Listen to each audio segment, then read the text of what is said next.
কয় প্রকার? 3 প্রকার। একটা মন হইল সন্তুষ্ট মন, একটা মন সন্তুষ্ট মন। এই মনটা সর্ব অবস্থায় রাজি বিল কজা, রাজি বিল কজা, সদা সর্বদা আল্লাহ পাকের সিদ্ধান্তের উপরে সন্তুষ্ট, আল্লাহ পাকের ফয়সালার উপরে সন্তুষ্ট, আল্লাহ পাকের ফয়সালার উপরে তার কোনো অবজেকশন, তার কোনো অভিযোগ নাই। এই মনটা হলো সন্তুষ্ট মন। এইটাকে আরবিতে বলে নফসে মুতমাইন্না। নফসে কি বলে? মুতমাইন্না। যেই মানুষটার নফসে মুতমাইন্না হাসিল হইয়া যায়, এই মানুষটাকে বলে আব্দ। এই মানুষটাকে কি বলে? আব্দ। এই মকামটার নাম হলো মকামে আব্দিয়ত। মকামে কি? আব্দিয়ত। বাংলায় কয় গোলাম, বাংলায় কয় কি? গোলাম। আমার বেরা দুস্তাবাব, এখন তো আমরা মন্ত্রী হইতে চাই, প্রেসিডেন্ট হইতে চাই, এমপি হইতে চাই, চেয়ারম্যান হইতে চাই, মেম্বার হইতে চাই, আল্লাহু আকবার, সর্দার হইতে চাই, মাতাব্বর হইতে চাই, মুফতি হইতে চাই, মুহাদ্দিস হইতে চাই, বক্তা হইতে চাই, তক্তা হইতে চাই, কিন্তু গোলাম হইতে রাজি নাই। গোলাম হইতে রাজি নাই। আমাদের দাদা পীর ফটিয়ার হযরত মুফতি আজিজুল হক সাহেব রহমাতুল্লাহ আলাইহি শেষ রাত্রে তাহাজ্জুদের নামাজ পড়ি আল্লাহর দরবারে বসে বসে কান্দে, বুজুর্গি নফস কি খাহে শাহে আফসোস, बुजुर्गी नफ्स की खाहिश है अफसोस, तकब्बुर से बचा मुझको खुदाया, बुजुर्गी की नहीं मुझको ज़रूरत, गोलाम अपना बना मुझको खुदाया। या अल्लाह, আমার মন শুধু চায় বড়ত্ব, আমার মন শুধু চায় সর্দারি, আমার মন শুধু চায় মাতাব্বরি, আমার মন শুধু চায় বড় হইতো বুজুর্গ হইতো, কিন্তু আমি তো বুজুর্গ হইতে চাই না, আমি তো বড়ত্ব চাই না, আমি শুধু তোমার গোলাম হইতে চাই। মাওলায়ে করিম, আমার বড়ত্বের দরকার নাই, আমার বুজুর্গির দরকার নাই, তুমি আমাকে তোমার গোলাম বানাইয়া দাও। বুজুর্গি কি नहीं मुझको जरूरत, बड़ाई की नहीं मुझको जरूरत, গোলাম আপনা বানা মুঝকো খুদায়া। আমার বেরা দুস্তাবাব, মানুষ যখন গোলামির মকামে পৌঁছায়, মানুষ যখন আব্দিয়তের মকামে পৌঁছায়, তখন ওই মানুষটার নফসটা নফসে মুতমাইন্না হয়ে যায়, তখন ওই মানুষটার মনটা সন্তুষ্ট মন হয়ে যায়। আমি সময় নাই, তারপরেও আপনাদেরকে একটা উদাহরণ দিই। হিন্দুস্তানের মধ্যে একজন বুজুর্গ ছিলেন, উনার নাম ছিল হযরত শাহদাওলা রহমতুল্লাহ আলাইহি। কি নাম? হযরত শাহদাওলা রহমতুল্লাহ আলাইহি মুস্তাজাবুদ দাওয়াত ছিলেন। মুস্তাজাবুদ দাওয়াত মানে দোয়া কবুল হইতো, হাত উঠাইলেই কবুল, হাত উঠাইলেই কি কবুল। হযরত শাহদাওলা রহমতুল্লাহ আলাইহি মুস্তাজাবুদ দাওয়াত ছিলেন, যে দোয়া যে উনার কবুল হইতো এই কথা উনার এলাকার মধ্যে প্রসিদ্ধ ছিল। এই জন্য এলাকার মানুষ যেই কোনো ছোট বড় বিপদে পড়লে হযরত শাহদাওলা রহমতুল্লাহ আলাইহির দিকে দৌড়াইতেন, আসি কইতো, হুজুর আমি তো এই বিপদে পড়ছি, আমার জন্য একটু দোয়া করেন। এইরকম এক রাত্রের গভীরে হযরত শাহদাওলা রহমতুল্লাহ আলাইহির এলাকায় প্রচণ্ড তুফান এসছে, ঝড় তুফান। ও বেরা দোস্তাবাব, এই উত্তর দিক থেকে প্রবল বেগে ঝড়ের বাতাস প্রবাহিত হইতেছে, সাথে বৃষ্টি। হযরত শাহদাওলা রহমতুল্লাহ আলাইহি এবং ওনার বিবি একটা ঝুপড়ি মার্কা দুর্বল ঘরের মধ্যে রাত্রি যাপন করতেন। ঝুপড়ির মতো একটা দুর্বল ঘর। যখন উত্তর দিক থেকে ঝড়ের বাতাস প্রবাহিত হইতেছে, ঘরেটারে একবার দক্ষিণ দিকে কাট করে আবার সোজা করে, একবার দক্ষিণ দিকে কাট করে আবার সোজা করে। তুফানের কারণে হযরত শাহদাওলা রহমতুল্লাহ আলাইহির বিবি সজাগ হইয়া গেছে, কিন্তু হুজুর ঘুমাইতেছে। আমার ভাইয়েরা দোস্ত আবাব, হুজুরের বিবি মনে মনে কয়, এই গভীর রাত্রে যদি ঘরটা পড়ে যায়, তাহলে এই অন্ধকারের মধ্যে বৃষ্টির ভিতরে তুফানের মধ্যে কোথায় যাই আশ্রয় নেব। তো স্বামীরে জাগাই দিছে, হযরত শাহদাওলা রহমতুল্লাহ আলাইহি জাগাইছে। শাহদাওলা রহমতুল্লাহ আলাইহি, কি হয়েছে বিবি, কেন জাগাইতেছেন? কয়, দেখতেছেন না তুফান হইতেছে, ঘরটারে একবার কাট করে একবার সোজা করে। কয়, আমি কি করব? কয়, একটু শোয়ার থেকে উঠেন, ওই 4-5টা বাঁশের খুঁটি একটু সংগ্রহ করেন, সংগ্রহ করি ঘরের দক্ষিণ দিক থেকে 4-5টা বাঁশের খুঁটি দিয়ে যদি একটু ঠেস লাগান, তাহলে ঘরটা অন্তত রক্ষা পাবে, ঘরটা আর পড়বে না। হযরত শাহদাওলা রহমতুল্লাহ আলাইহি কয়, তাই নাকি? হুজুর ঘুম থেকে উঠি, দক্ষিণমুখী ঘর, দরজা দিয়া বাইর হইছে, বাইরে উত্তর দিকে গেছে, যাইয়া ঘরের দক্ষিণ দিকে ঠেলের।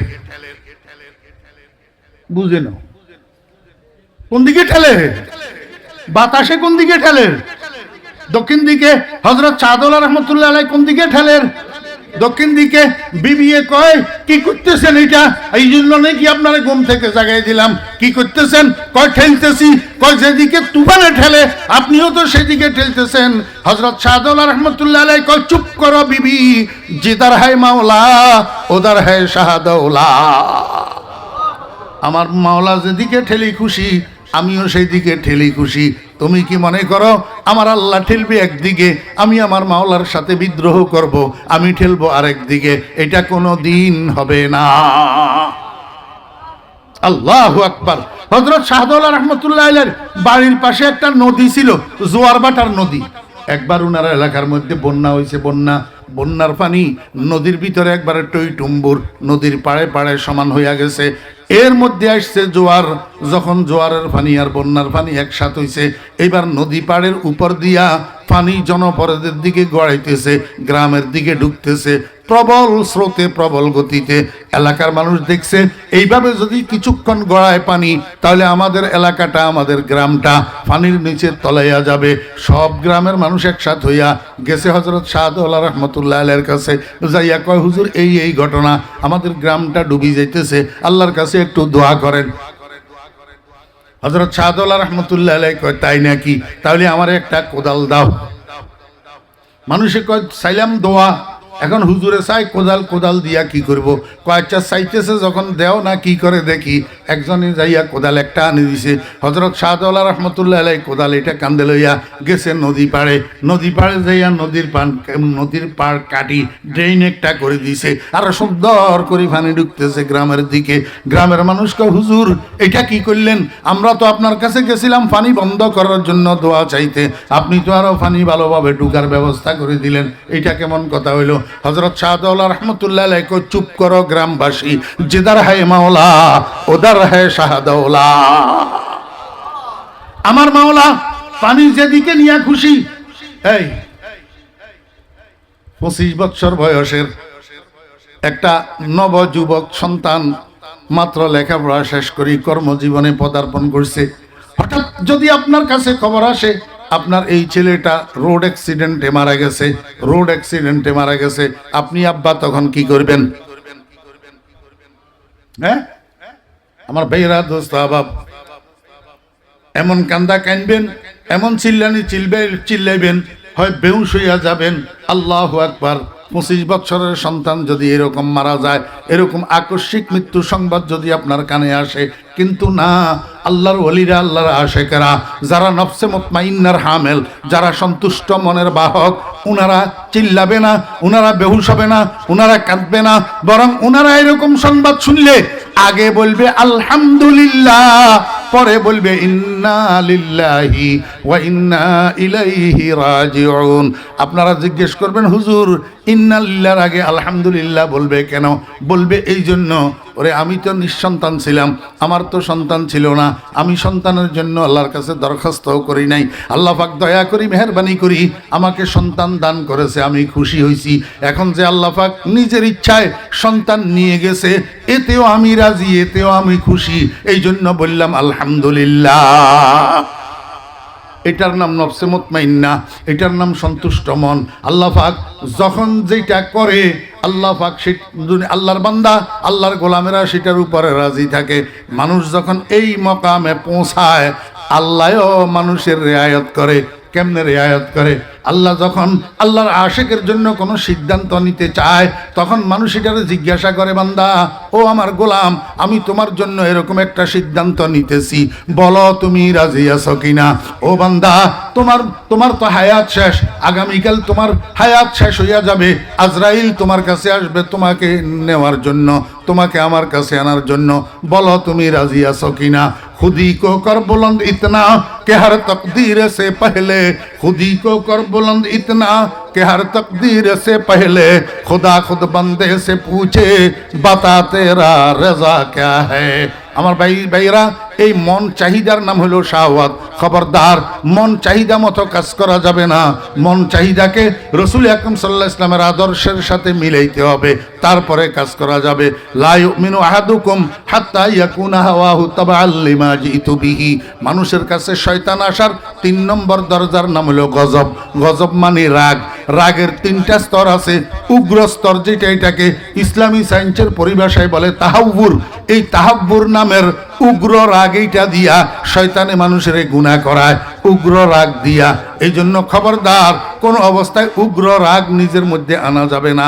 যখন রাগ বেশি আসি যায় তখন আউযুবিল্লাহ পড়তে হবে।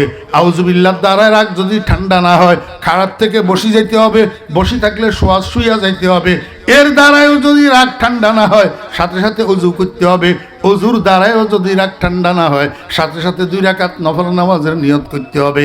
ইনশাআল্লাহ এই 2 রাকাত নফল নামাজ শেষ হইতে হইতে আপনার রাগ ঠান্ডা হয়ে যাবে। খবরদার, উগ্র রাগের বশীভূত হওয়া যাবে না। উগ্র রাগের বশীভূত হইবেন, শয়তান আপনার কাছে আসি আপনাকে কুমন্ত্রণা দিয়া আল্লাহ পাকের নাফরমানি করাবে। সামনে আল্লাহ পাকের পবিত্র কালামের একটা আয়াতের অর্ধেক অংশ তেলাওয়াত করছি, শেষ অর্ধেক। ওয়ালা তাত্তাবিউ খুতুওয়াতিশ শাইতান ইন্নাহু লাকুম আদুউম মুবিন। এই সাথে আমাদের সকলের প্রিয় নবী শফিউল মুজনিবিন রাহমাতুল্লিল আলামিন জনাবে মুহাম্মদুর রাসূলুল্লাহ, সবাই বলেন, সবাই দুরূদ শরীফ সাল্লাল্লাহু আলাইহি ওয়াসাল্লাম। আমরা দরুদ শরীফ পড়ি না না পড়ি? কথা বলেন না।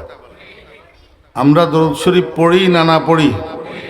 সবাই পড়েন সাল্লাল্লাহু আলাইহি ওয়াসাল্লাম। আমাদের তো একটা বদনাম আছে, আমরা নাকি রসুলের দুশমন, আমরা দরুদ পড়ি না।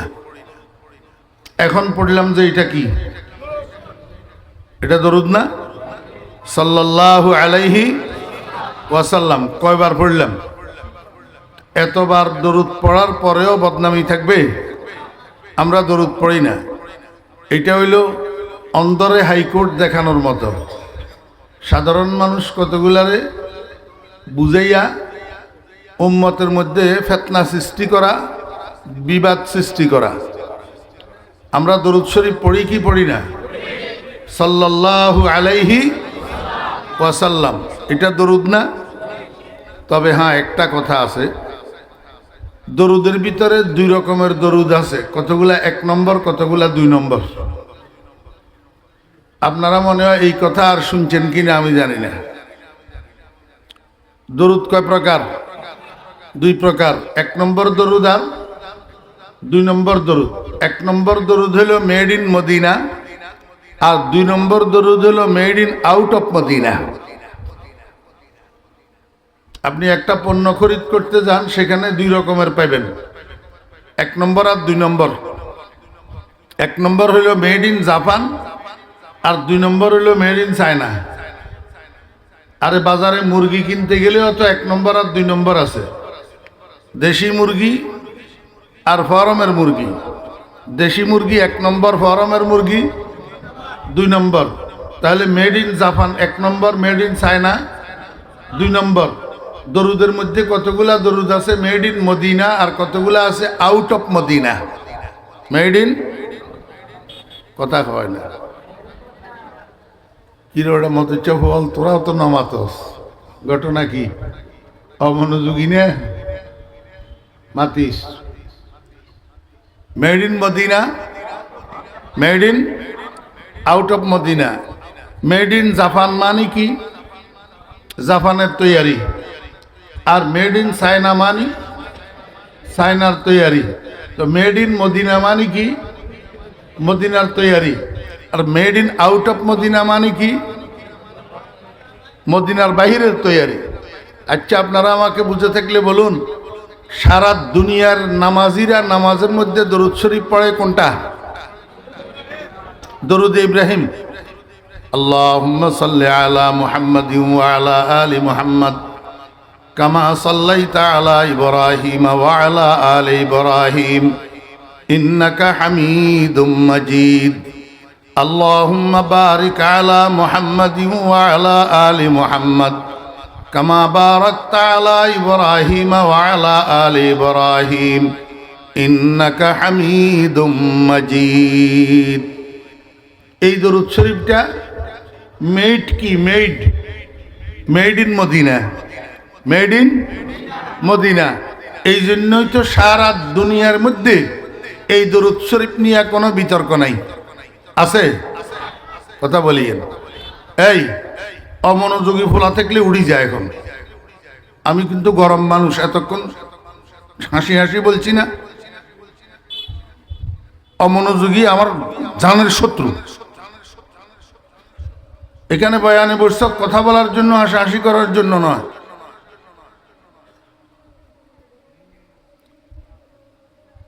নামাজের দরুদ শরীফ এটা মেড ইন মদিনা।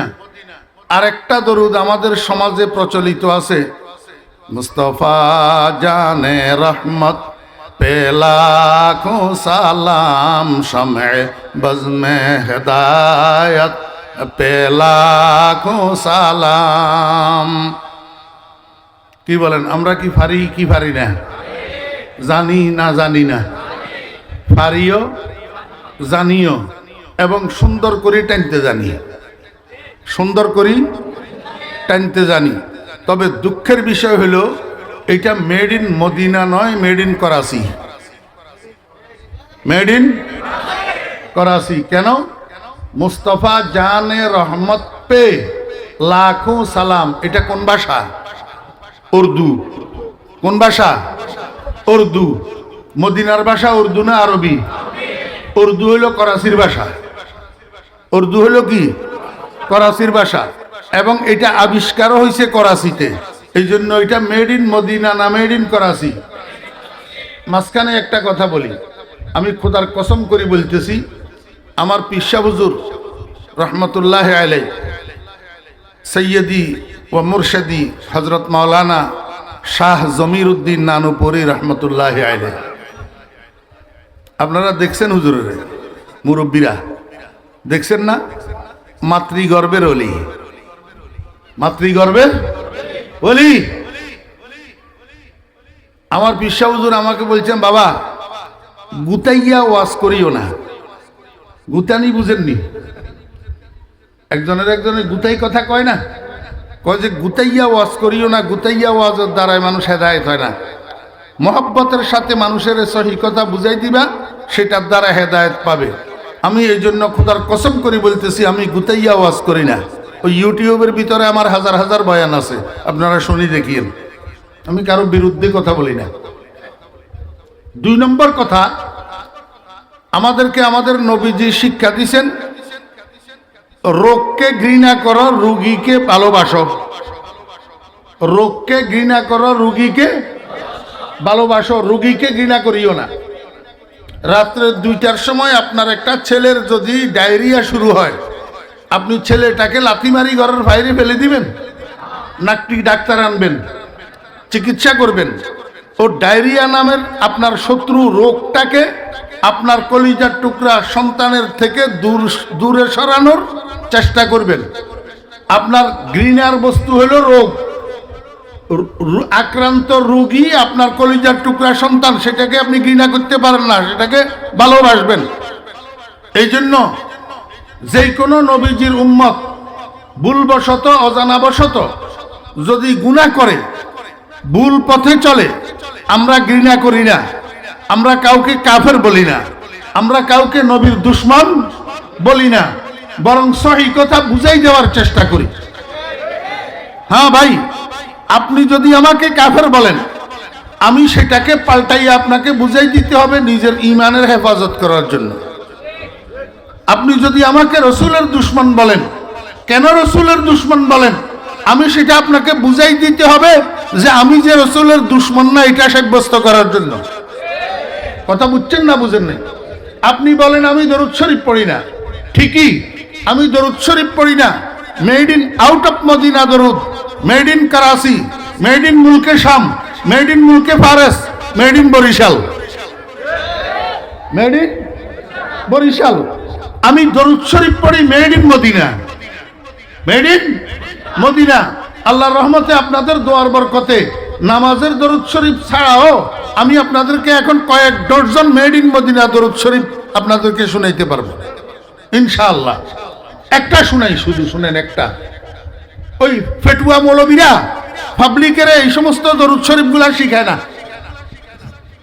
জি,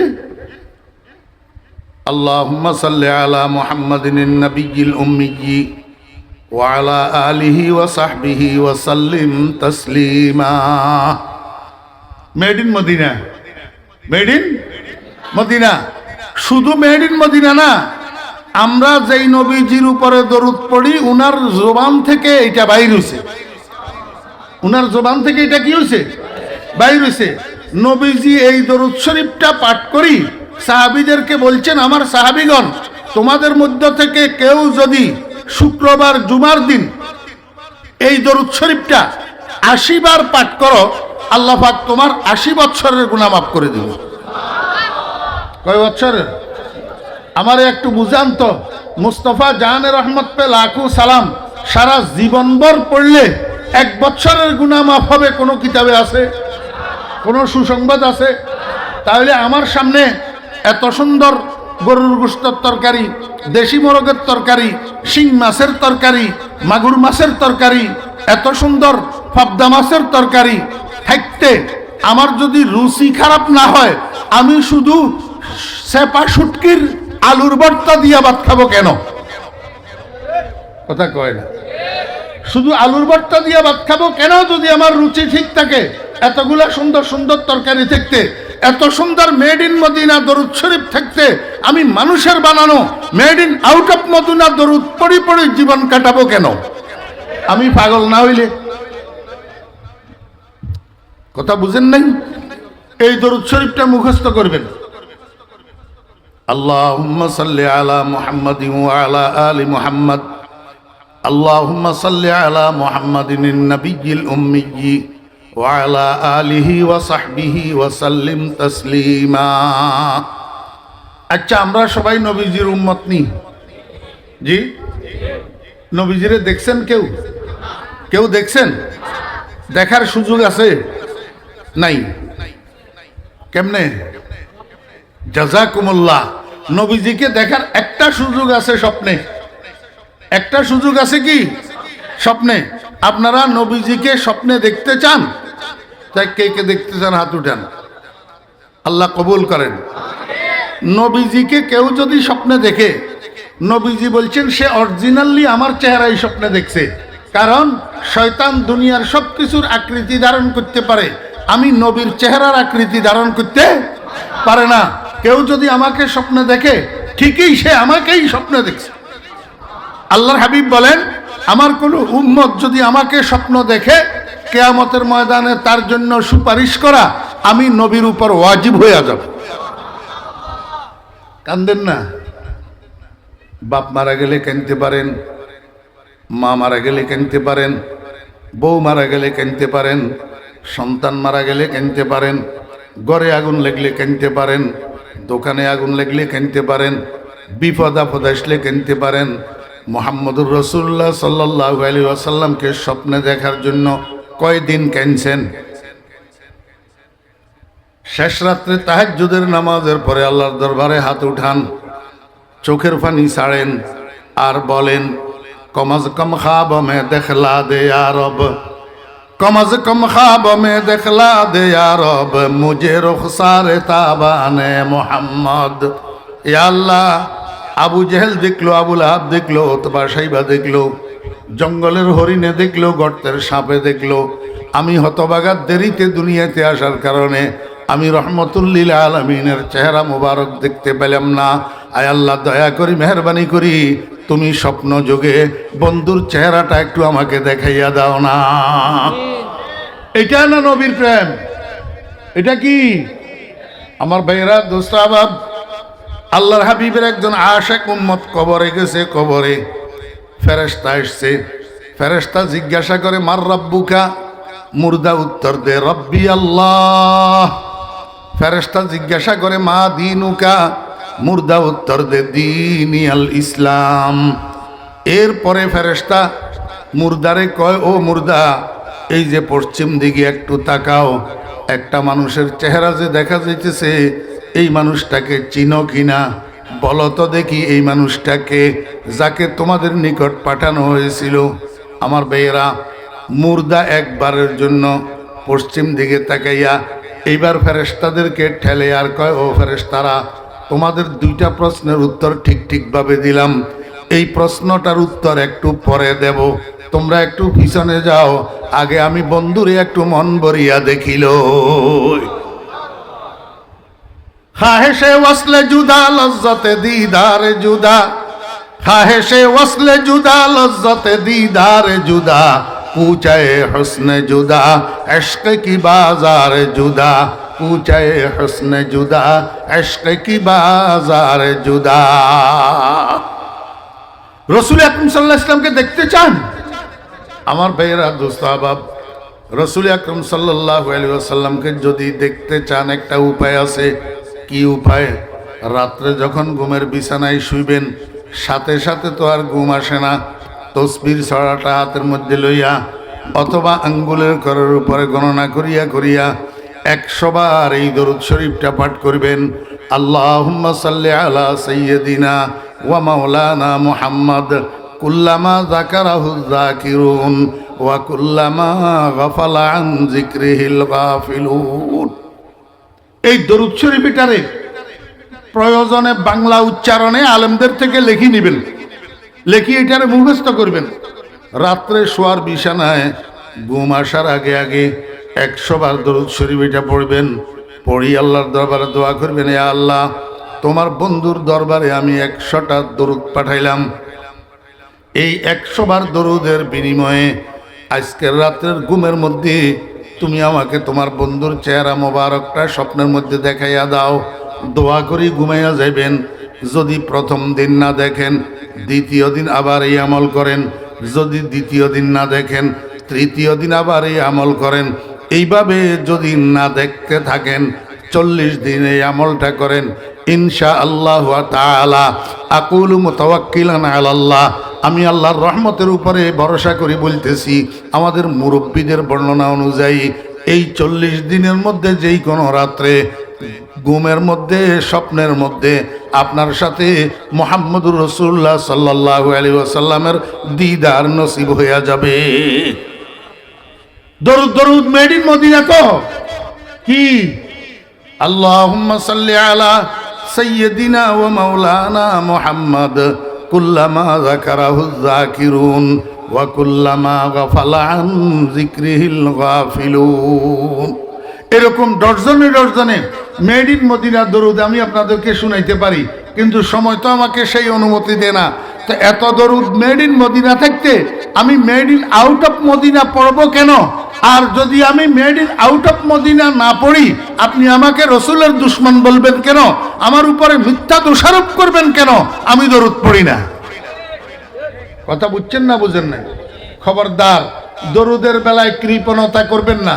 রসুল আকরাম সাল্লাল্লাহু আলাইহি ওয়াসাল্লাম বলছেন, আবখালুন নাস মান যুকিরতু ইনদাহু ওয়া লাম ইউসাল্লি আলাইয়া, তোমাদের মধ্যে সবচেয়ে কৃপণ ব্যক্তি, সবচেয়ে কঞ্জুস, সবচেয়ে বড় বখিল ওই ব্যক্তি যার কানের উপরে আমার নাম উচ্চারণ হয়, সে আমার নামটা শোনার পরে তার মুখ থেকে দরুদ শরীফ বাইর হয় না। মনে থাকবো? কথা কয় না, মনে থাকবো? জি, রসুল আকরাম সাল্লাল্লাহু আলাইহি ওয়াসাল্লামের নাম মোবারক নিজে উচ্চারণ করবেন অথবা অন্যকে উচ্চারণ করতে শুনবেন, সাথে সাথে বলবেন সাল্লাল্লাহু আলাইহি ওয়াসাল্লাম। এই বেটাই, মেশিন এটা নিচে রাখ, দাঁত ফেলাই দিব, দাঁত।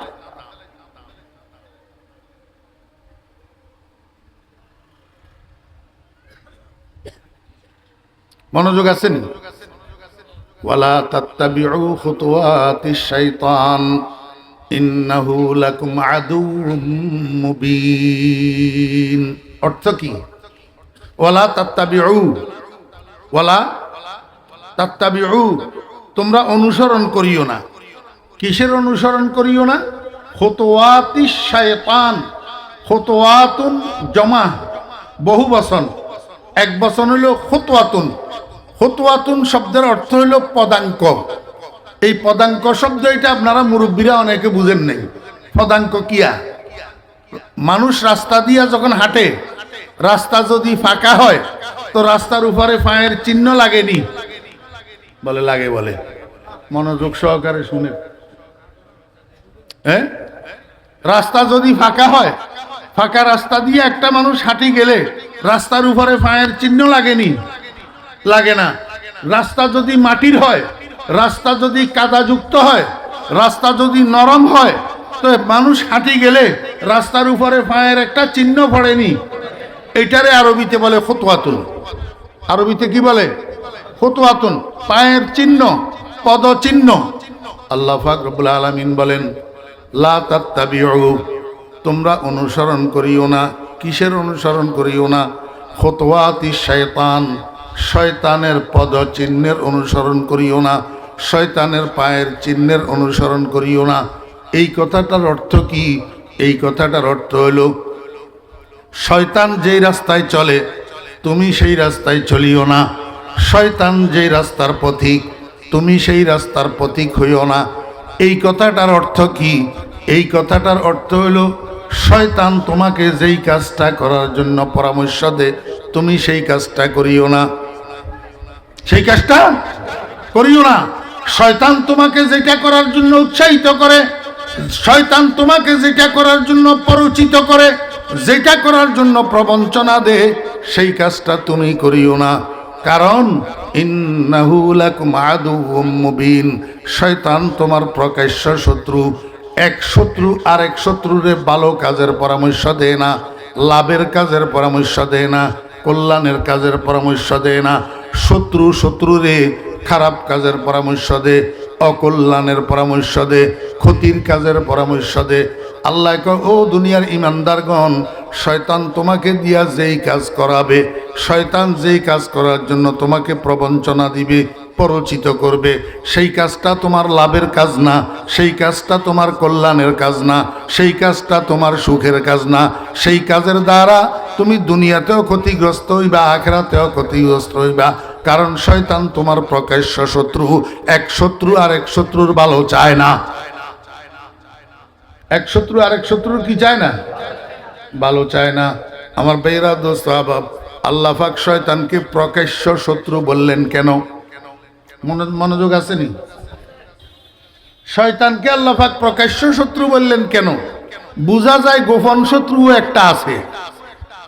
গোপন শত্রু একটা কি স্যার দেখি কেউ বলতে পারেন কিনা ওই গোপন শত্রুটার নাম কি? জাযাকুমুল্লাহ। সবাই না পাইলেও একজন দুইজনে ফরজে কিফায়া আদায় করে দিছে। ওই গোপন শত্রুটার নাম হইল নফস।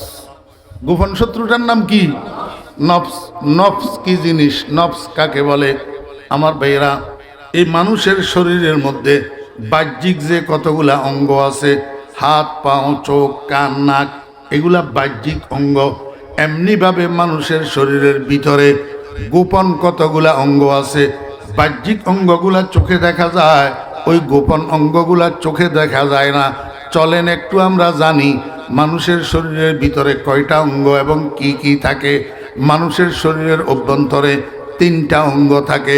এই 3টা অঙ্গের একটার নাম নফস, একটার নাম রূহ, একটার নাম কলব। গোপন অঙ্গ কয়টা? একে নফস, একে রূহ, একে দিল। একে নফস, একে রূহ, একে দিল। ওয়ালে দরহার ফেহারিয়ে কে হাসতে মুশকিল। মানব দেহের ভিতরে 3টা অঙ্গ থাকে। একটা অঙ্গের নাম নফস। এই নফসের বাংলা হইল মন। নফসের বাংলা কি?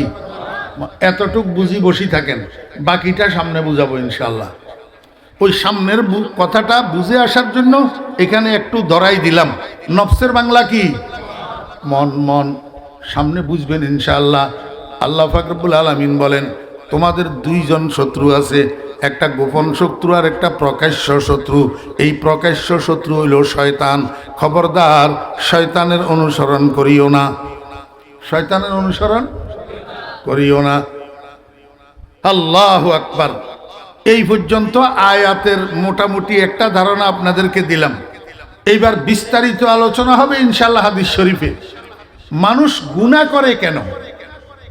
শয়তানের প্ররোচনায়, শয়তানের প্রবঞ্চনায়, শয়তানের কুমন্ত্রণায়, শয়তানের ওয়াসওয়াসায় মানুষ গুনাহ করে। কথা বুঝছেন না বুঝেন নাই? জি, আল্লাহু আকবার। এই জন্য আল্লাহ পাক রব্বুল আলামিন দুনিয়ার ইমানদারদেরকে কয়, হে ইমানদারগণ, তোমরা যখন কোরআন শরীফ তেলাওয়াত করার জন্য মনস্থ করবা, তো শয়তানের থেকে আমার কাছে আশ্রয় চাইবা।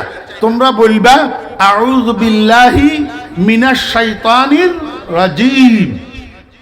আমার ভাইয়েরা দোস্ত আহবাব, আল্লাহর হাবিব জনাব রাসূলুল্লাহ সাল্লাল্লাহু আলাইহি ওয়াসাল্লাম বলেন, উম্মতেরা তোমরা যে আল্লাহর হুকুম মানতে পারো না, আমার তরিকা অনুসরণ করতে পারো না, এটা শয়তানের ওয়াসওয়াসার কারণে।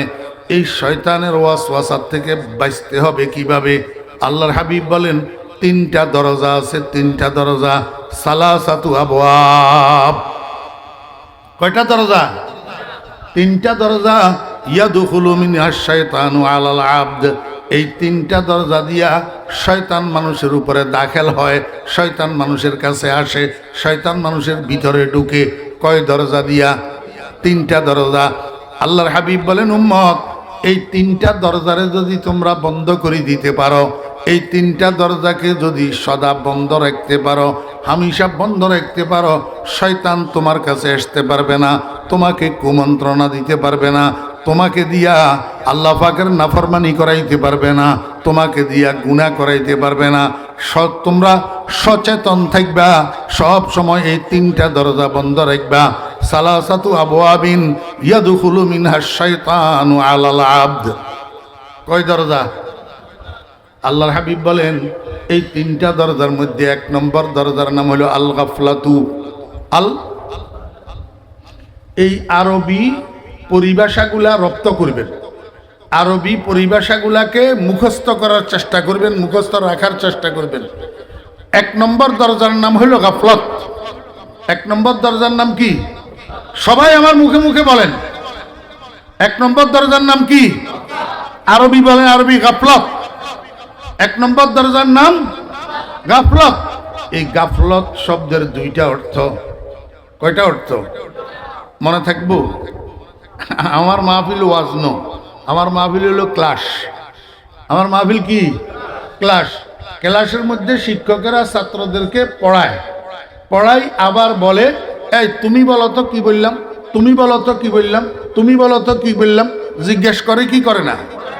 শিক্ষকের এই জিজ্ঞাসা করার অধিকার আছে না নাই?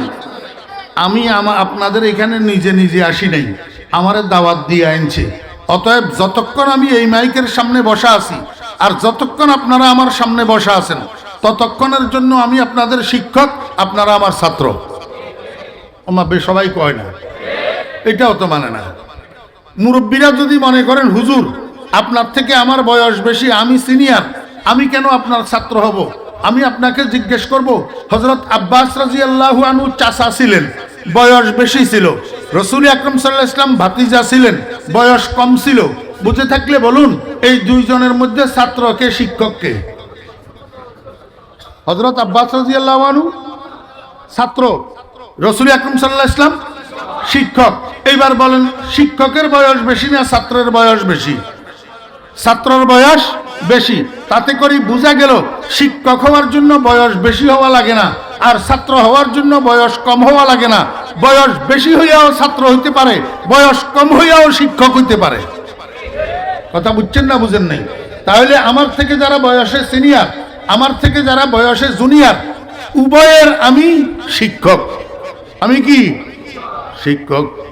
আমার ভাইয়েরা দোস্ত আহবাব, আমি যে আপনাদেরকে পড়াইতেছি, এই পড়াগুলা পড়ানোর পরে আবার আপনাদেরকে জিজ্ঞাসা করার আমার অধিকার আছে। আমি আপনাদেরকে জিজ্ঞেস করি, উত্তর দেওয়া না দেওয়া আপনার ব্যাপার। ক্লাসের মধ্যে শিক্ষক যদি ছাত্রকে পড়া জিজ্ঞেস করে, উত্তর দে কে আর দে না কে? উত্তর দে একটা মেধাবী ছাত্র যে মনোযোগ সহকারে শিক্ষকের কথা শুনে, সে উত্তর দে। উত্তর দে একটা বাধ্য ছাত্র, আদব কায়দাওয়ালা ছাত্র, উত্তর দে। আর উত্তর দে না কে? উত্তর দে না ডামিস। উত্তর দে না কে? ডামিস, বোকা, যে ক্লাসে বসে বসে পিছনে দিয়ে মোবাইল টিপে একজনের কুর্তার কোনার সাথে আরেকজনের কুর্তার কোনা গিট্টা লাগায়। এই ডামিস অমনোযোগী, শিক্ষকের প্রশ্নের উত্তর দিতে পারে না। আর কতগুলো আছে বেয়াদব ছাত্র, অহংকারী, এই অহংকার বশত, বেয়াদবি বশত শিক্ষকের প্রশ্নের উত্তর দেয় না। এবারে কোন দলে যাবেন চিন্তা করি দেখেন না, কোন দলে যাবেন? গাফলতের কয় অর্থ? এই কয় না, দেখছেন নি জামাটা? গাফলতের কয় অর্থ? সবাই একসাথে বললে আওয়াজটা আরো একটু বড় হয় না? এখন আমি আপনাদেরকে মুখে মুখে বলাইতেছি কেন? মনে থাকার জন্য। কাল সকালে বলি যাবেন, কাল সকালে না, এখান থেকে যাওয়ার আগেই বলি যাবেন। ওয়াজ এখানে থাকবে আর আপনি খালি বাড়িতে চলে যাবেন। মানুষের কাছে শয়তান আসার দরজা কয়টা? এক নম্বর দরজার নাম কি?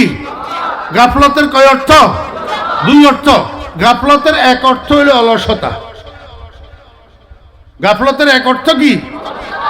আর এক অর্থ হইল উদাসীনতা। আর এক অর্থ কি? উদাসীনতা। এই দুটা অর্থের সমষ্টিগত নাম হইল গাফলত। দুটা অর্থের সমষ্টিগত নাম কি? গাফলত। কখনো গাফলত শব্দটা অলসতা অর্থে ব্যবহার হয়, আর কখনো গাফলত শব্দটা উদাসীনতা অমনোযোগিতা অর্থে ব্যবহার হয়। আমার ভাইরা, এই দুইটা জিনিস, একটা অলসতা আর একটা উদাসীনতা, এই দুইটা জিনিসে মানুষকে ধ্বংস করে, এই দুইটা জিনিসে মানুষকে হালাক করে। এই অলস মানুষ আর উদাসীন মানুষের দুনিয়াও বরবাদ, আখিরাতও বরবাদ। কেমনে? আমার ভাইরা দুস্তাবাব, একটা অলস মানুষ, ঘরে ভাত রান্নার জন্য চাউল নাই, ফ্যামিলি মেম্বার 9 জন, ঘরে ভাতের চাউল নাই, তার কোনো অনুভূতি নাই, সে দিনের 12টা পর্যন্ত ঘুমায়, কাজ করতে যায় না, অলস। বুঝছেন না? বুঝেন নাই? অলস, কাজ করতে যায় না, দিনের 12টা পর্যন্ত ঘুমায়, অথচ ঘরে খানেওয়ালা 9 জন, এক পাওয়া এক মুষ্টি চাউলও নাই। এখন সে নিজেও উপাস থাকে, ঘরের মানুষগুলাকে উপাস রাখে। দুনিয়া বরবাদ হইল না আবাদ হইল? বরবাদ হইল। আমার বেরা দোস্ত আবাব, ফজরের নামাজের আগে মুয়াজ্জিন ডাকে হাইয়া আলাস সালাহ, আসসালাতু খায়রুম মিনান নাওম। এই অলসে আজানের আওয়াজ শুনি কম্বল দিয়ে আরো ভালো করি মাথারে মোড়াই, ঘুমায়, ঘুম থেকেও জাগে না, শোয়ার থেকেও উঠে না, মসজিদেও যায় না, অলসতাবশত নামাজটা পড়ে না। এই আখেরাত বরবাদ। আখেরাত কি হলো? বরবাদ। তাহলে বুঝলেন কিনা? অলস মানুষের দুনিয়াও বরবাদ, আখেরাতও বরবাদ। এমনি ভাবে উদাসীন অমনোযোগী মানুষ, যে মনোযোগিতার সাথে কাজ করে না, অমনোযোগিতার সাথে কাজ করে, উদাসীনতার সাথে কাজ করে, এই মানুষটারও দুনিয়াও বরবাদ, আখেরাতও বরবাদ। ও বেরা দোস্ত আবাব, দোকান দিছে, দোকান 5 লাখ টাকা 10 লাখ টাকা পুঁজি দিয়া দোকান দিছে। অলস মানুষ ঠিক মতো দোকানটা খোলে না, একদিন খুললে আর একদিন খোলে না, বাড়িতে শুয়ে থাকে, অথবা 1 ঘন্টা দোকানদারি করলে এবার দোকানের থেকে বাইর হইয়া পার্শ্ববর্তী টেলিভিশনওয়ালা চায়ের দোকানে যাইয়া সেখানে বসে বসে টেলিভিশন দেখে, আর এদিক দিয়া কাস্টমাররা আসি ফেরত যায়। শেষ পর্যন্ত দেখা যায় 2 বছর দোকানদারি করার পরে তাকের মধ্যে যেই মাল আছে তার থেকে বেশি টাকা তার কাছে মহাজন পাওনা আছে। শেষ পর্যন্ত ব্যবসা ফুটি যায়। ব্যবসা কি হয়ে যায়? ফুটি যায়। বুঝে থাকলে বলুন, দুনিয়া আবাদ না বরবাদ? কিসের কারণে? অলসতার কারণে, অমনোযোগিতার কারণে। আমার ভাইরা দোস্ত আবাব, এখন নামাজের নিয়ত বানছে, আল্লাহু আকবার। নামাজের নিয়ত বান্ধি হেতে চলে গেছে ডুবাই, হে চলে গেছে খেতে, হে চলে গেছে দুনিয়াদারিতে। ঠিক মতো সুবহান রাব্বিয়াল আজিমও পড়ে না, ঠিক মতো সুবহান রাব্বিয়াল আলাও পড়ে না, ঠিক মতো তাশাহুদটাও পড়ে না, দোয়ায় কোন উত্তর জানেই না। দোয়ায় কোন উত্তর? কারে ওয়াজ করতাম? अपने भी खफा मुझसे है बेगाना भी ना खुश, अपने भी खफा मुझसे है बेगाना भी ना खुश, मैं जहर हलाहल को कभी कहना से का कंद। জিগর মুরাদাবাদী রহমতুল্লাহ আলাইহি বলেন, আমার উপরে গানা বেগানা সবাই বেজার, কারণ আমি বিষের পেয়ালাকে বিষের পেয়ালা কেন বলি, বিষের পেয়ালাকে মিষ্টির পেয়ালা কেন বলতে পারি না। এই যুগ তো এমন যুগ যে বিষের পেয়ালারে বিষের পেয়ালা না বলি, মিষ্টির পেয়ালা বলতে পারলে সেই মানুষটা বালা, সেই মানুষটা বালা। ও মুসলমান ভাইয়েরা, মনে কষ্ট নিবেন না। একটা গ্রাম তদারকি করেন, একটা গ্রাম জরিপ করেন, এক গ্রামের মধ্যে আলেম ছাড়া, মাদ্রাসার ছাত্র ছাড়া আর বাকি যেই মুসলমানগুলা বাস করে, এদের মধ্যে শতকরা কয়জনের দোয়ায়ে কুনুত মুখস্থ জানে? পরীক্ষা করি দেখেন না, আমার কথা যদি ভুল হয়। যদি আমি এইখানে যদি জিজ্ঞাসা করি আলেমদেরকে বাদ দিয়া, তালেবে আলেমদেরকে বাদ দিয়া যদি জিজ্ঞাসা করি আপনারা কয়জনে শুনাইতে পারবেন জানাজার নামাজের দোয়া? কয়জনে শুনাইতে পারবেন কবরে মাটি দেওয়ার দোয়া? ও ফারবেন, ফারবেন। কিরকম ফারবেন জানেননি? মিনহা খালাকনাকুম ওয়া ফিহা নাঈদুকুম ওয়া মিনহা নাখরিজুকুম তারাতান উখরা। হেতের মতো হেতে এইটা হেতের ফড়া। কার ফড়া? হেতের ফড়া। কুল জাআল হাক্কু ওয়া যাহাকাল বাতিল ইন্নাল বাতিলা কানু যাহাকা। এরকম ফারবেন। আমার ভাইরা দোস্ত আহবাব, তাবলীগ জামাত ওয়ালারা আপনাদেরকে দাওয়াত দেয়, ও ভাইরা আসেন 3 দিনের জন্য। 1 মাসের মধ্যে 30 দিন, 27 দিন আপনি আপনার দুনিয়াদারি করেন, ব্যবসা বাণিজ্য করেন। 3টা দিন আল্লাহর রাস্তায় বাইর হন। কি জন্য বাইর হইবেন? দিন শিখার জন্য, দোয়া কালাম শিখার জন্য, সূরা কেরাত শিখার জন্য, আল্লাহু আকবার তাশাহুদটা শুদ্ধ করে শিখার জন্য, দোয়ায়ে কুনুতটা শুদ্ধ করে শিখার জন্য, আল্লাহু আকবার জানাজার নামাজের দোয়াটা শুদ্ধ করে শিখার জন্য। তবলিগওয়ালারা দাওয়াত দে 3 দিনের জন্য আল্লাহর রাস্তায় বাইর হওয়ার জন্য। হে কয় আমি ব্যস্ত। আমি কি ব্যস্ত? আমার ব্যবসা আছে, বাণিজ্য আছে, রাজনীতি আছে, ফলনা আছে, তলনা আছে। মনোযোগ আসেনি? সকালবেলায় মানুষ একটা কোনো প্রয়োজনে যাইয়া উঠছে একটা পাহাড়ের উপর। সকালবেলায় ফজরের পরে পাহাড় এটা সমতল ভূমি থেকে 500 ফুট উঁচা। কত ফুট? 500 ফুট। একেবারে যখন চূড়ায় যাইয়া পৌঁছাইছে, কুয়াশা পড়ি পাহাড়ের উপরের ঘাসগুলা ভিজে রইছে। এখন ভিজা ঘাসের উপরে যখন পাও পড়ছে, পাও স্লিপ করছে, স্লিপ করে পড়ে গেছে। এবার পড়ে নিচের দিকে ঘুরতে আরম্ভ করছে। একটা মানুষ 500 ফুট উপরের থেকে যদি এরকম ঘুরতে ঘুরতে নিচে পড়ে, অস্তিত্ব থাকবে নি? তো মানুষের একটা স্বভাব আছে, মানুষ মরতে চায় না, মরতে মরতেও বাঁচতে চায়। ঠিক না বে? ঠিক কর না? মানুষ মরতে চায় না। আমার ভাইয়েরা দোস্ত আহবাব, সব না, কিছু আল্লাহর ওলি, কিছু আল্লাহর বান্দা দুনিয়াতে এমন আছে যারা মৃত্যুর জন্য অপেক্ষা করে বসে থাকে। মৃত্যুর জন্য কি থাকে? খুরমা রোজে কাজী মঞ্জিলে বীরা বেরাওয়াম, রাহাতে যা তলবম ওয়াজ পায়ে জানা বেরাওয়াম। মৃত্যু যখন আসে, আজরাইল আলাইহিস সালামকে যখন দেখে তখন কি বলে জানেননি? ওয়াক্তে আমদ কে মনউরিয়া শাওয়াম, ওয়াক্তে আমদ কে মনউরিয়া শাওয়াম, জিসমে বগুজারম সরাসর যা শাওয়াম। আল্লাহর আশেকেরা, আল্লাহর ওলিরা, আল্লাহর কুতুবেরা আমাদের মতো না। ওনারা তো মৌতের আলিঙ্গন করার জন্য অপেক্ষা করে বসে থাকে। আজরাইল কখন আসবে আমার কাছে?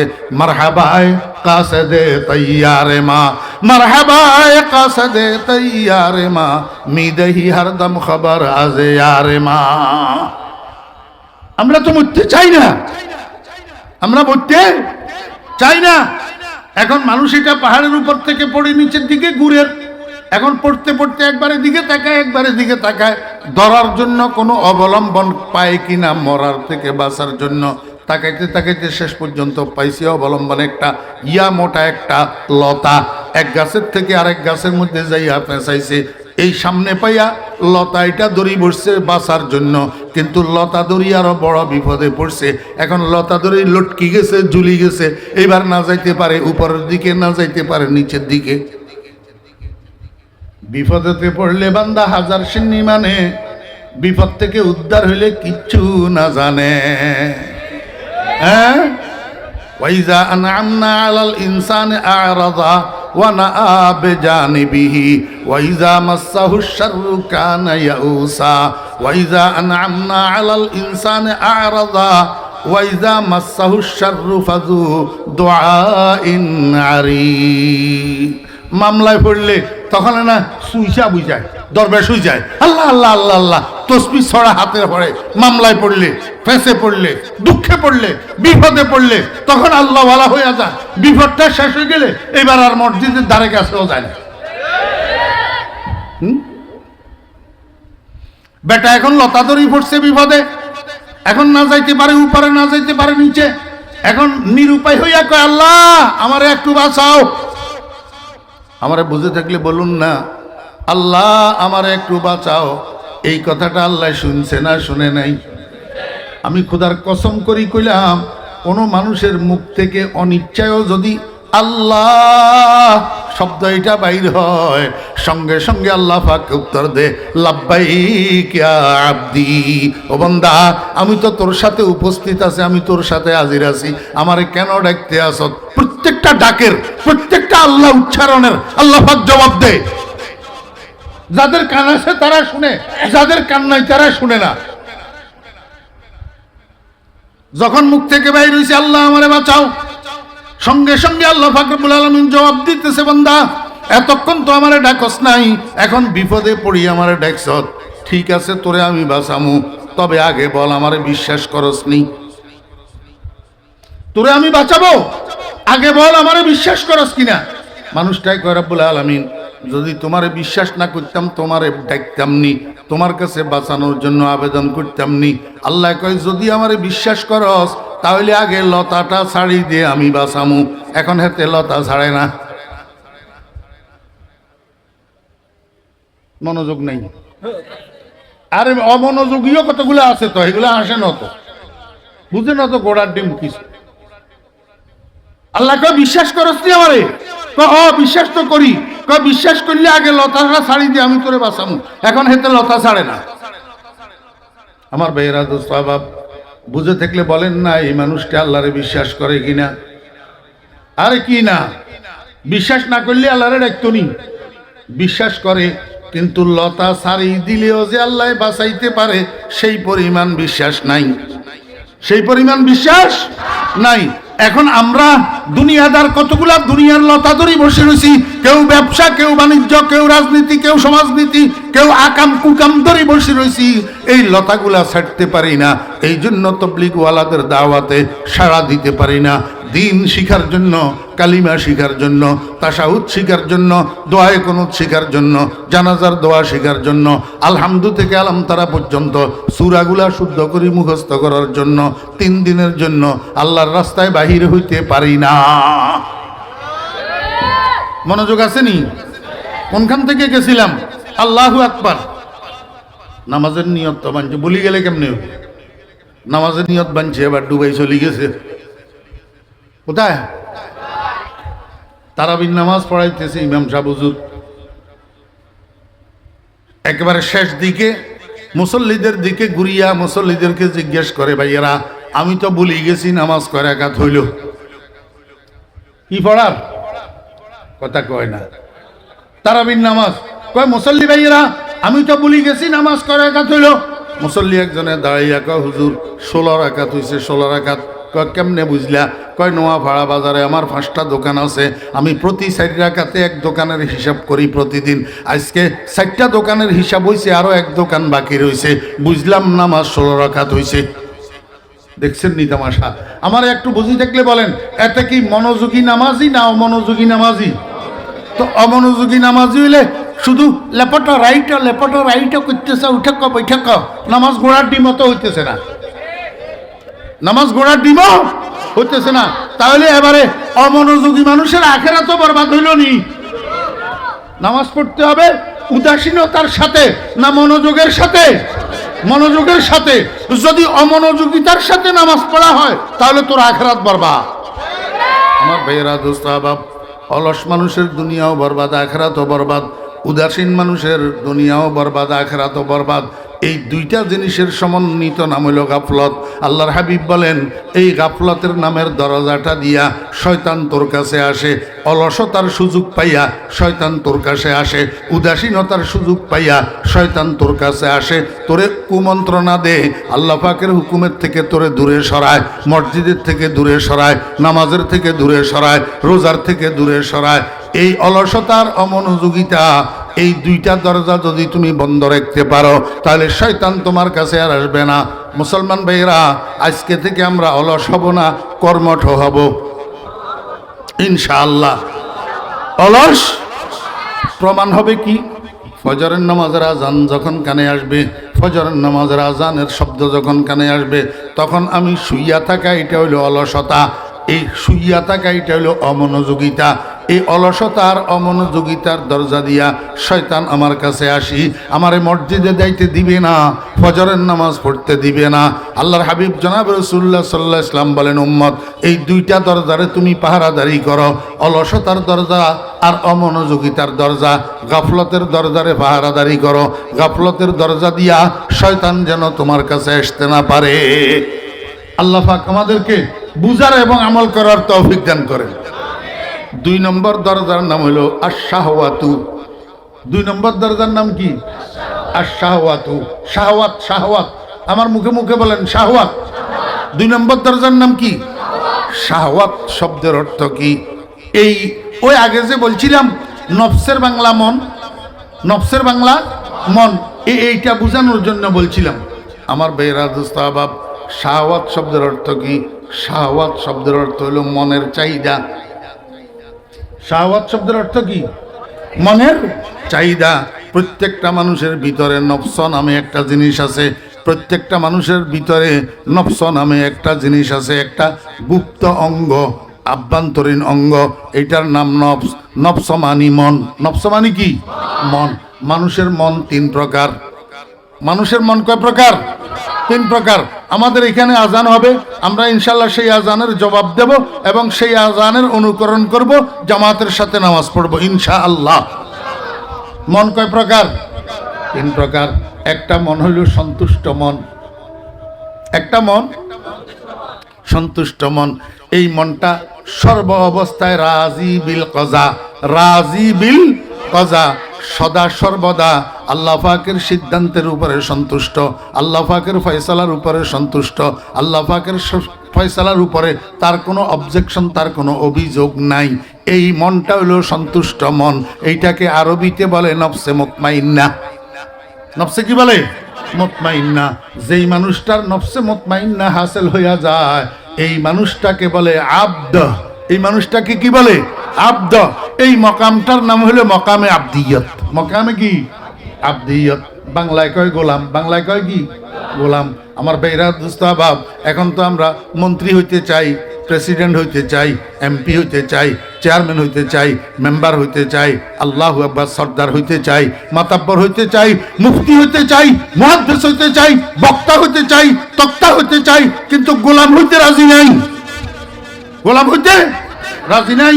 আমাদের দাদা পীর ফটিয়ার হযরত মুফতি আজিজুল হক সাহেব রহমতুল্লাহ আলাইহি শেষ রাত্রে তাহাজ্জুদের নামাজ পড়ি আল্লাহর দরবারে বসে বসে কান্দে, বুজুর্গি নফস কি খাহে শাহে আফসোস, बुजुर्गी नफ्स की ख्वाहिश है अफसोस, तकब्बुर से बचा मुझको खुदाया, बुजुर्गी की नहीं मुझको ज़रूरत, গোলাম अपना बना मुझको खुदाया। या अल्लाह, আমার মন শুধু চায় বড়ত্ব, আমার মন শুধু চায় সর্দারি, আমার মন শুধু চায় মাতাব্বরি, আমার মন শুধু চায় বড় হইতো বুজুর্গ হইতো, কিন্তু আমি তো বুজুর্গ হইতে চাই না, আমি তো বড়ত্ব চাই না, আমি শুধু তোমার গোলাম হইতে চাই। মাওলায়ে করিম, আমার বড়ত্বের দরকার নাই, আমার বুজুর্গির দরকার নাই, তুমি আমাকে তোমার গোলাম বানাইয়া দাও। বুজুর্গি কি नहीं मुझको जरूरत, बड़ाई की नहीं मुझको जरूरत, গোলাম আপনা বানা মুঝকো খুদায়া। আমার বেরা দুস্তাবাব, মানুষ যখন গোলামির মকামে পৌঁছায়, মানুষ যখন আব্দিয়তের মকামে পৌঁছায়, তখন ওই মানুষটার নফসটা নফসে মুতমাইন্না হয়ে যায়, তখন ওই মানুষটার মনটা সন্তুষ্ট মন হয়ে যায়। আমি সময় নাই, তারপরেও আপনাদেরকে একটা উদাহরণ দিই। হিন্দুস্তানের মধ্যে একজন বুজুর্গ ছিলেন, উনার নাম ছিল হযরত শাহদাওলা রহমতুল্লাহ আলাইহি। কি নাম? হযরত শাহদাওলা রহমতুল্লাহ আলাইহি মুস্তাজাবুদ দাওয়াত ছিলেন। মুস্তাজাবুদ দাওয়াত মানে দোয়া কবুল হইতো, হাত উঠাইলেই কবুল, হাত উঠাইলেই কি কবুল। হযরত শাহদাওলা রহমতুল্লাহ আলাইহি মুস্তাজাবুদ দাওয়াত ছিলেন, যে দোয়া যে উনার কবুল হইতো এই কথা উনার এলাকার মধ্যে প্রসিদ্ধ ছিল। এই জন্য এলাকার মানুষ যেই কোনো ছোট বড় বিপদে পড়লে হযরত শাহদাওলা রহমতুল্লাহ আলাইহির দিকে দৌড়াইতেন, আসি কইতো, হুজুর আমি তো এই বিপদে পড়ছি, আমার জন্য একটু দোয়া করেন। এইরকম এক রাত্রের গভীরে হযরত শাহদাওলা রহমতুল্লাহ আলাইহির এলাকায় প্রচণ্ড তুফান এসছে, ঝড় তুফান। ও বেরা দোস্ত আহবাব, এই উত্তর দিক থেকে প্রবল বেগে ঝড়ের বাতাস প্রবাহিত হইতেছে, সাথে বৃষ্টি। হযরত শাহদৌলা রাহমাতুল্লাহ আলাইহি এবং ওনার বিবি একটা ঝুপড়ি মার্কা দুর্বল ঘরের মধ্যে রাত্রি যাপন করতেন। ঝুপড়ির মতো একটা দুর্বল ঘর। যখন উত্তর দিক থেকে ঝড়ের বাতাস প্রবাহিত হইতেছে, ঘরেটারে একবার দক্ষিণ দিকে কাইত করে আবার সোজা করে, একবার দক্ষিণ দিকে কাইত করে আবার সোজা করে। তুফানের কারণে হযরত শাহদৌলা রাহমাতুল্লাহ আলাইহির বিবি সজাগ হইয়া গেছে, কিন্তু হুজুর ঘুমাইতেছে। আমার ভাইয়েরা দোস্ত আহবাব, হুজুরের বিবি মনে মনে কয়, এই গভীর রাত্রে যদি ঘরটা পড়ে যায়, তাহলে এই অন্ধকারের মধ্যে, বৃষ্টির ভিতরে, তুফানের মধ্যে কোথায় যাই আশ্রয় নেব? তো স্বামীরে জাগাই দিছে, হযরত শাহদৌলা রাহমাতুল্লাহ আলাইহি জাগাইছে। শাহদৌলা রাহমাতুল্লাহ আলাইহি, কি হয়েছে বিবি, কেন জাগাইতেছেন? কয়, দেখতেছেন না তুফান হইতেছে, ঘরটারে একবার কাট করে একবার সোজা করে। কয়, আমি কি করব? কয়, একটু শোয়ার থেকে উঠেন, ওই 4-5টা বাঁশের খুঁটি একটু সংগ্রহ করেন, সংগ্রহ করি ঘরের দক্ষিণ দিক থেকে 4-5টা বাঁশের খুঁটি দিয়ে যদি একটু ঠেস লাগান, তাহলে ঘরটা অন্তত রক্ষা পাবে, ঘরটা আর পড়বে না। হযরত শাহদৌলা রাহমাতুল্লাহ আলাইহি কয়, তাই নাকি? হুজুর ঘুম থেকে উঠি, দক্ষিণমুখী ঘর, দরজা দিয়া বাইর হইছে, বাইরে উত্তর দিকে গেছে, যাইয়া ঘরের দক্ষিণ দিকে ঠেলের। বুঝে নাও কোন দিকে ঠেলে, বাতাসে কোন দিকে ঠেলের? দক্ষিণ দিকে। হযরত শাহদৌলা রাহমাতুল্লাহ আলাইহি কোন দিকে ঠেলের? দক্ষিণ দিকে। বিবিয়ে কয়, কি করতেছেন এটা? এই জন্য নাকি আপনারা ঘুম থেকে জাগাই দিলাম। কি করতেছেন? কয়, ঠেলতেছি। কয়, যেদিকে তুফানে ঠেলে আপনিও তো সেদিকে ঠেলতেছেন। হযরত শাহদৌলা রাহমাতুল্লাহ আলাইহি কয়, চুপ করো বিবি, জিদার হ্যায় মাওলা ওদার হ্যায় শাহদৌলা। আমার মাওলা যেদিকে ঠেলি খুশি, আমিও সেই দিকে ঠেলি খুশি। তুমি কি মনে করো আমার আল্লাহ ঠেলবে একদিকে, আমি আমার মাওলার সাথে বিদ্রোহ করব, আমি ঠেলবো আরেক দিকে? এটা কোনো দিন হবে না। আল্লাহু আকবার। হযরত শাহদৌলা রাহমাতুল্লাহ আলাইহির বাড়ির পাশে একটা নদী ছিল, জোয়ারবাটার নদী। একবার উনার এলাকার মধ্যে বন্যা হয়েছে, বন্যার পানি নদীর ভিতরে একবারে টইটুম্বুর, নদীর পাড়ে পাড়ে সমান হইয়া গেছে। এর মধ্যে আসছে জোয়ার। যখন জোয়ারের পানি আর বন্যার পানি একসাথে হইছে, এবার নদী পাড়ের উপর দিয়া পানি জনপদের দিকে গড়াইতেছে, গ্রামের দিকে ঢুকতেছে প্রবল স্রোতে, প্রবল গতিতে। এলাকার মানুষ দেখছে এইভাবে যদি কিছুক্ষণ গড়ায় পানি, তাহলে আমাদের এলাকাটা, আমাদের গ্রামটা পানির নিচে তলাইয়া যাবে। সব গ্রামের মানুষ একসাথ হইয়া গেছে হযরত শাহদৌলা রাহমাতুল্লাহ আলাইহির কাছে, যাইয়া কয়, হুজুর এই ঘটনা, আমাদের গ্রামটা ডুবি যাইতেছে, আল্লাহর কাছে একটু দোয়া করেন। হযরত শাহদৌলা রাহমাতুল্লাহ আলাইহি কয়, তাই নাকি? তাহলে আমার একটা কোদাল দাও। মানুষে কয়, চাইলাম দোয়া, এখন হুজুরে চাই কোদাল দিয়া কি করব? কয়েকটা চাইতেছে যখন, দেও না কি করে দেখি।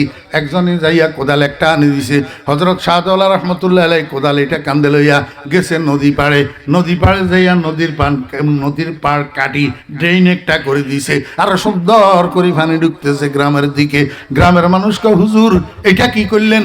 আমরা তো আপনার কাছে গেছিলাম পানি বন্ধ করার জন্য দোয়া চাইতে, আপনি তো আরো পানি ভালোভাবে ঢুকার ব্যবস্থা করে দিলেন, এটা কেমন কথা হইলো? হযরত শাহদৌলা রাহমাতুল্লাহ আলাইহি কয়, চুপ করো গ্রামবাসী, জিদার হ্যায় মাওলা ওদার হ্যায় শাহদৌলা। আমার মাওলা পানি যেদিকে নিয়ে খুশি। এই 25 বছর বয়সের একটা নবযুবক সন্তান, মাত্র লেখাপড়া শেষ করি কর্মজীবনে পদার্পণ করছে। হঠাৎ যদি আপনার কাছে খবর আসে আপনার এই ছেলেটা রোড অ্যাক্সিডেন্টে মারা গেছে, আপনি আব্বা তখন কি করবেন? হ্যাঁ আমার ভাইরা দোস্ত আহবাব, এমন কান্দা কানবেন, এমন চিল্লাইবেন, হয় বেহুশ হইয়া যাবেন। আল্লাহু আকবার। 25 বছরের সন্তান যদি এরকম মারা যায়, এরকম আকস্মিক মৃত্যু সংবাদ যদি আপনার কানে আসে, কিন্তু না, আল্লাহর ওলিরা, আল্লাহর আশেকেরা, যারা নফসে মুতমাইন্নার হামেল, যারা সন্তুষ্ট মনের বাহক, উনারা চিল্লাবে না, উনারা বেহুশ হবে না, উনারা কাঁদবে না, বরং উনারা এরকম সংবাদ শুনলে আগে বলবে আলহামদুলিল্লাহ, পরে বলবে ইন্না লিল্লাহি ওয়া ইন্না ইলাইহি রাজিউন। আপনারা জিজ্ঞেস করবেন, হুজুর ইন্না লিল্লাহর আগে আলহামদুলিল্লাহ বলবে কেন? বলবে এই জন্য, ওরে আমি তো নিঃসন্তান ছিলাম, আমার তো সন্তান ছিল না, আমি সন্তানের জন্য আল্লাহর কাছে দরখাস্তও করি নাই। আল্লাহ পাক দয়া করি মেহেরবানি করি আমাকে সন্তান দান করেছে, আমি খুশি হয়েছি। এখন যে আল্লাহ পাক নিজের ইচ্ছায় সন্তান নিয়ে গেছে, এতেও আমি রাজি, এতেও আমি খুশি, এই জন্য বললাম আলহামদুলিল্লাহ। এটার নাম নফসে মুতমাইন্না, এটার নাম সন্তুষ্ট মন। আল্লাহ পাক যখন যেটা করে, আল্লাহ পাক সে আল্লাহর বান্দা, আল্লাহর গোলামেরা সেটার উপরে রাজি থাকে। মানুষ যখন এই মকামে পৌঁছায়, আল্লাহও মানুষের রেয়ায়ত করে। কেমনে রেয়ায়ত করে? আল্লাহ যখন আল্লাহর আশিকের জন্য কোনো সিদ্ধান্ত নিতে চায়, তখন মানুষ এটারে জিজ্ঞাসা করে, বান্দা ও আমার গোলাম, আমি তোমার জন্য এরকম একটা সিদ্ধান্ত নিতেছি, বলো তুমি রাজি আছো কিনা? ও বান্দা, তোমার তো হায়াত শেষ, আগামীকাল তোমার হায়াত শেষ হইয়া যাবে, আজরাইল তোমার কাছে আসবে তোমাকে নেওয়ার জন্য, তোমাকে আমার কাছে আনার জন্য, বলো তুমি রাজি আছো কিনা? खुदी को कर बुलंद इतना कि हर तकदीर से पहले, खुदी को कर बुलंद इतना कि हर तकदीर से पहले खुदा खुद बंदे से पूछे बता तेरा रजा क्या है। আমার ভাইরা, এই মন চাহিদার নাম হলো শাহওয়াত। খবরদার, মন চাহিদা মতো কাজ করা যাবে না। মন চাহিদাকে রাসূল আকরাম সাল্লাল্লাহু আলাইহি ওয়াসাল্লামের আদর্শের সাথে মিলাইতে হবে, তারপরে কাজ করা যাবে। লা ইউমিনু আহাদুকুম হাত্তা ইয়াকুনা হাওয়াহু তাবাআল লিমা জিতু বিহি। মানুষের কাছে শয়তান আসার 3 নম্বর দরজার নাম হলো গজব। গজব মানে রাগ। রাগের 3টা স্তর আছে। উগ্র স্তর, যেটা এটাকে ইসলামী সায়েন্সের পরিভাষায় বলে তাহাব্বুর। এই তাহাব্বুর নামের উগ্র রাগ এইটা দিয়া শয়তানে মানুষের গুনাহ করায়, উগ্র রাগ দিয়া। এই জন্য খবরদার, কোন অবস্থায় উগ্র রাগ নিজের মধ্যে আনা যাবে না। যখন রাগ বেশি আসি যায়, তখন আউযুবিল্লাহ পড়তে হবে। আউযুবিল্লাহর দ্বারা রাগ যদি ঠান্ডা না হয়, খাড়ার থেকে বসি যাইতে হবে, বসি থাকলে শুইয়া যাইতে হবে। এর দ্বারাও যদি রাগ ঠান্ডা না হয়, সাথে সাথে ওযু করতে হবে। ওযুর দ্বারাও যদি রাগ ঠান্ডা না হয়, সাথে সাথে 2 রাকাত নফল নামাজের নিয়ত করতে হবে। ইনশাআল্লাহ এই 2 রাকাত নফল নামাজ শেষ হইতে হইতে আপনার রাগ ঠান্ডা হয়ে যাবে। খবরদার, উগ্র রাগের বশীভূত হওয়া যাবে না। উগ্র রাগের বশীভূত হইবেন, শয়তান আপনার কাছে আসি আপনাকে কুমন্ত্রণা দিয়া আল্লাহ পাকের নাফরমানি করাবে। ওয়া আখিরু দাওয়ানা আনিল হামদুলিল্লাহি রাব্বিল আলামিন। আসসালামু আলাইকুম ওয়া রাহমাতুল্লাহি ওয়া বারাকাতুহু।